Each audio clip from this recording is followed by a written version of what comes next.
5% population इस वक्त खतरे गुर्बत से नीचे है और वर्ल्ड बैंक उसमें कह क्या रहा है, वो ये कह रहे हैं कि वो $4 से भी कम कमा रहे हैं योमिया। यानी नमस्ते।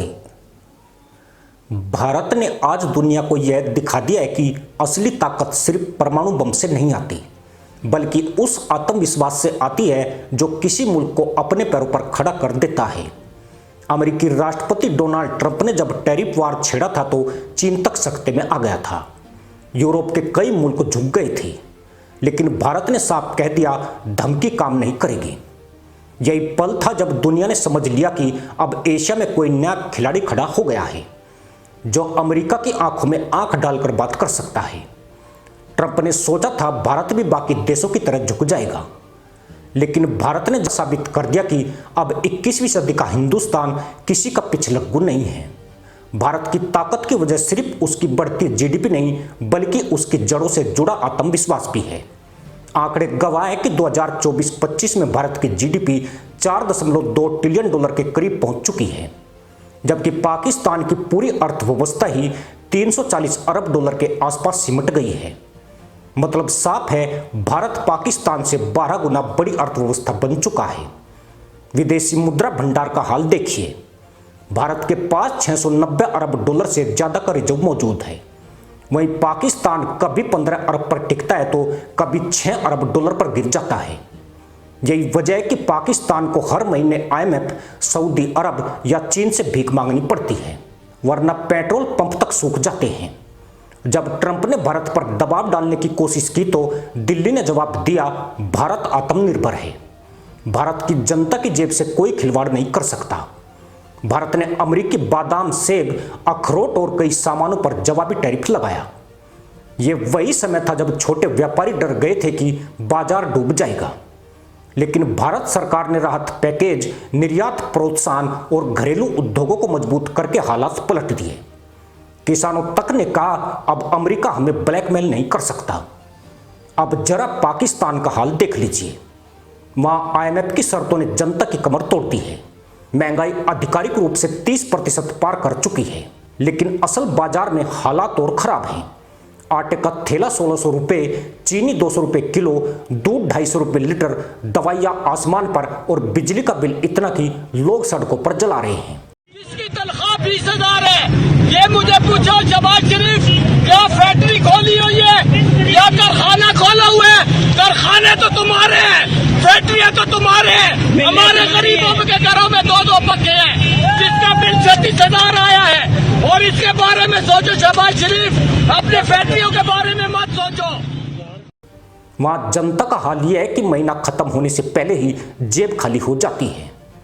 IMF की रिपोर्ट बताती है कि पाकिस्तान की 40% से ज्यादा आबादी गरीबी रेखा के नीचे जी रही है। बेरोजगारी इतनी बढ़ गई है कि डिग्रीधारी नौजवान रिक्शा चलाने को मजबूर हैं। पाकिस्तानी जनता का गुस्सा अब सड़कों पर दिखने लगा है। लोग खुलकर कह रहे हैं भारत से सीखो। वहां सोशल मीडिया पर ट्रेंड चलता है लर्न फ्रॉम इंडिया, जहां पाकिस्तानी लिखते हैं अगर हमारे नेताओं में थोड़ी समझ होती तो आज पाकिस्तान भी भारत जैसा बन सकता था। लेकिन क्या करे, पाकिस्तान के हुक्मरान कश्मीर का राग अलापते अलापते देश को कंगाल बना बैठे।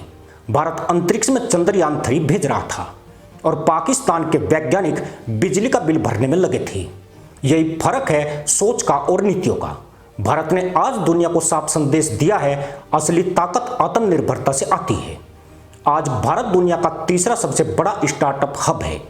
100 से ज्यादा यूनिकॉर्न कंपनियां हैं, जबकि पाकिस्तान का IT एक्सपोर्ट सालाना मुश्किल से $2 से $3 अरब तक पहुंचता है।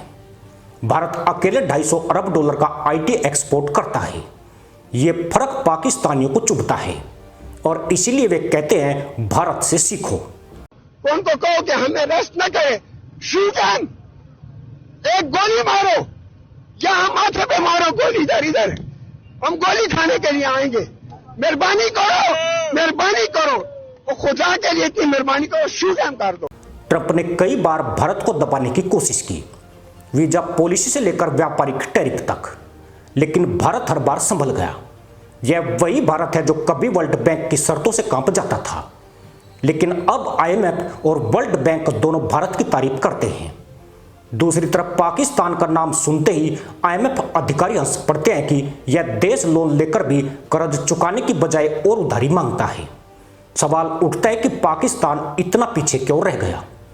जवाब साफ है, आतंकवाद पालने की आदत, सेना के कब्जे वाली राजनीति और जनता को बरगलाने का खेल। पाकिस्तान ने 70 साल में जितना पैसा आतंकियों और हथियारों पर खर्च किया, अगर उसका आधा भी शिक्षा, स्वास्थ्य और इंफ्रास्ट्रक्चर पर लगाता तो आज तस्वीर अलग होती। भारत ने वही किया, हर हमले का जवाब भी दिया और विकास को भी तेज किया। पाकिस्तान के पास आतंकी कैंप है, भारत के पास IIT और IIM है। पाकिस्तान के पास हाफिज सईद और मसूद अजहर है, भारत के पास सुंदर पिचाई और सत्तर नडेला है। यही फर्क है दोनों मुल्कों का। आज पाकिस्तान की हालत यह है कि IMF लोन लेने के लिए उसे 30 से 40 शर्तें माननी पड़ती है। डॉलर कमाने के लिए वो अपने एयरपोर्ट, हाईवे और सरकारी इमारतें तक गिरवी रख रहा है। पाकिस्तान स्टॉक एक्सचेंज में विदेशी निवेशक हाथ खींच चुके हैं। वहीं भारत में FDI लगातार रिकॉर्ड बना रहा है। 2023-24 में भारत में 71 अरब डॉलर से ज्यादा का विदेशी निवेश आया है। यह भरोसा यूं ही नहीं आता है, यह भरोसा नीतियों और स्थिरता से बनता है। पाकिस्तानी जनता पूछती है कि आखिर कब तक हम दुनिया के सामने हाथ फैलाते रहेंगे? क्यों हमारा रुपया हर हफ्ते गिरता है और भारतीय रुपया मजबूत खड़ा रहता है? क्यों हमारी सरकारें सिर्फ कश्मीर के नाम पर भाषण देती है और भारत अपनी असली ताकत विज्ञान, टेक्नोलॉजी और उद्योग में दिखाता है? क्यों भारत अंतरिक्ष में झंडा गाड़ता है और हम आटे के लिए लाइन में लगते हैं? यही सवाल आज पाकिस्तानियों को अपने हुक्मरानों से है। भारत ने अमेरिका की आंखों में आंख डालकर जो साहस दिखाया, उसने पाकिस्तान को और छोटेपन का एहसास दिला दिया। पाकिस्तान में टीवी डिबेट्स में एंकर तक मानने लगे हैं कि भारत एक ग्लोबल पावर बन चुका है और पाकिस्तान सिर्फ कर्जखोर। एक पाकिस्तानी अखबार में छपा, भारत ने ट्रंप को जवाब दिया, पाकिस्तान तो IMF को भी जवाब नहीं दे सकता। यही है असली हकीकत।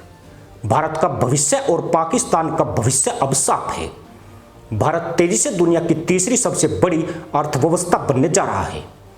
गोल्डमैन सैक्स, IMF, विश्व बैंक सब मानते हैं कि 2030 तक भारत $60 ट्रिलियन की इकोनॉमी होगा और पाकिस्तान, वहां तो यह बहस है कि अगला महीना कैसे कटेगा। आज पाकिस्तान के लोग अपने बच्चों को बताते हैं, देखो भारत को कैसे संभाला जाता है।